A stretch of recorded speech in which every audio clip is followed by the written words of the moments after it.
90% of South Africans will not be able to retire comfortably, and it's a startling statistic but not a surprise. The country has always had a poor saving culture, but since the COVID-19 pandemic and the current cost of living crisis, the situation is worsening, with many not saving at all. Now, amid the prevailing situation, many South African families have had to downgrade their lives to try and keep up with the cost of living. Now, the country's big banks are reporting a rise in impairments as consumers default on their home and vehicle loans. There's more of that in this report. Several reports and surveys by South Africa's big financial institutions have revealed a financially stressed nation. Even those with higher incomes are feeling the pinch of interest rates, the rising cost of utilities and food inflation. Many South African families have had to downgrade their lives to try and keep up with the cost of living. But essentially, it's difficult for everyone who's in South Africa right now.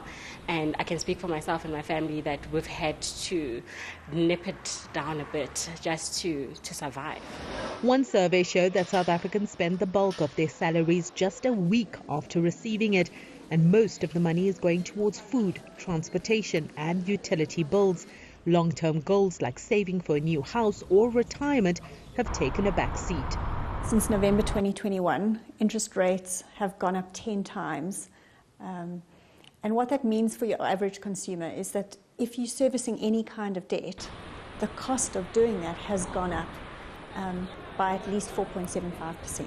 From a cash flow perspective, you may have been okay at making ends meet beforehand, but right now, the added interest rate expenses that you're paying around perhaps servicing a car loan or a home loan or your credit card or an overdraft, it all adds up.